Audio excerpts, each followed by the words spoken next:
शिक्षा मनीष को नुआ परिचय दे थाए बंचिबार राह देखाइबा सह निजर अधिकार और कर्तव्य संपर्क में सचेतन कराए। शिक्षार पहुंच उपरे समुदाय समाजर उन्नति मध्य निर्भर करे।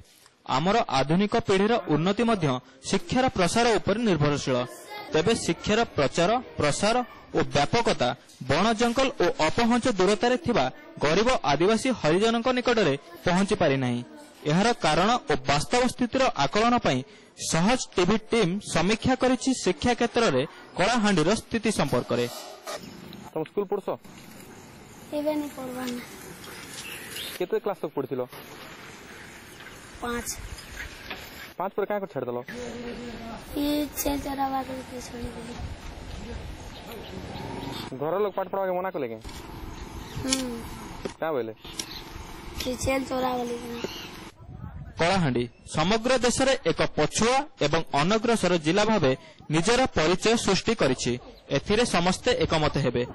तेबे एहा पछरे जो मुख्य कारण रहिछि ताहा हेला शिक्षा व्यवस्थार आखि दृष्टिया विकासर अभाव। देश स्वाधीन हेला बेलकु जिले में एकमात्र सरकारी हाईस्कूल स्थापित होइथिबा बेले महाविद्यालय आदौ नथिला। स्वाधीनतार प्राय अर्ध शताब्दी पर्यंत जिले में साक्षरता हार थिला 26%। 1996 साक्षरता आंदोलन जिले में आरंभ हेबा परे वर्तमान यह 62% रे पहुंची।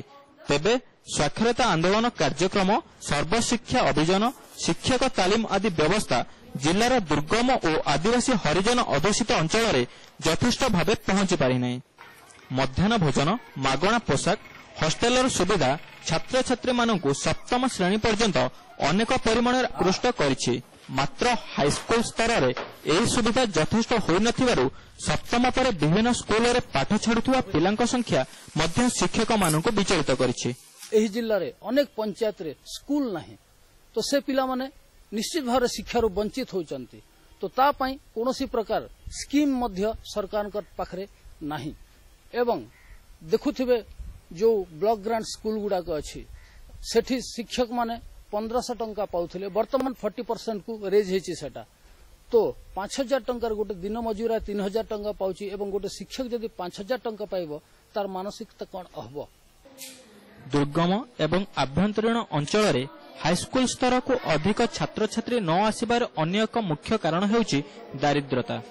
प्रति पंचायत रे गोटे हाईस्कूल स्थापन प्रतिष्ठा पई सरकारी निष्पत्ति जिले में अनेक सरकारी और बेसरकारी हाईस्कूल प्रतिष्ठा रे सहायक होउछि सत। मात्र गुणात्मक शिक्षादानर अभाव शिक्षार प्रसार को व्यापक करि पारि नाही। दारिद्रता मध्य थिबा परिवार गुड़िक निकट में रोजगार एकमात्र विकल्प थिबारु अधिकांश आदिवासी छात्र छात्री अधारु पाठ छाड़ुथिबार शिक्षाविद माने मत दियंती। वर्तमान जिले में 12टी सरकारी उच्च विद्यालय समेत 260टी सरकारी और बेसरकारी हाईस्कूल रही। मात्र एबे मध्य जिलार 77टी पंचायत रे हाईस्कूल सुविधा न थिबा बेले 21टी हाईस्कूल रे गला 5 वर्ष धरि मैट्रिक परीक्षा रे पास हार शून्य रही। संपूर्ण भाव विफल होछि बोली कहि परिबा नै। किछि कारणसरे किछि क्षेत्र रे देखा जाउछि विफलता हमें सामना भी करूछु। जो हार रे हमें सफलता चाहूछु सेटा हमें हासिल करि पारु ना हो एक कथा स्वीकार करूछि मो व्यक्तिगत भाव रे। ए जो विफलता कारण मतलब भी किछि कारण रही जो आम पाखरे जेति प्रस्तुति रहिबा कथा मानसिक स्तर रे सेटा बोधे आम पाखरे नाही जो आम भी विफल होछु बेले बेले।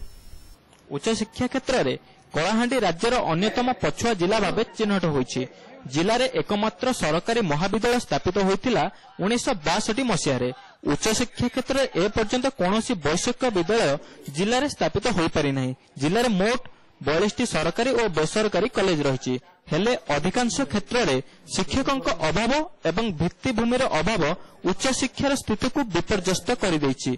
तबे नाही नाही मध्यरे शिक्षार भविष्य को नहीं आजिर युवपीढ़ी बेस उत्साहित। चलित वर्ष युक्त 2 वाणिज्य विभाग में भवानीपाटण स्वयं शासित महाविद्यालय छात्र राहुल जैन राज्य में प्रथम स्थान अधिकार करथिबा बेले प्रेक्षा अग्रवाल नवम स्थान अधिकार करी जिलार मेधावी छात्र छात्री नुआ दृष्टांत सृष्टि करिसेंती। मात्र नारी शिक्षा पई जिले में मात्र 2टी महाविद्यालय छात्री पर्याप्त सुजोग सृष्टि करिबारे विफल होइछि।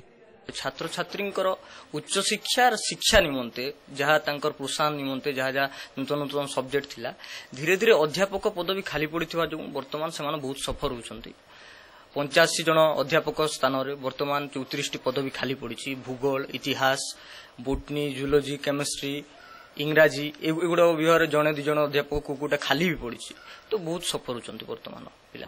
आगामी दिन में राज्य सरकार एक मेडिकल कॉलेज इंजीनियरिंग कॉलेज कृषि महाविद्यालय प्रतिष्ठा पई निष्पत्ति नेइछंती।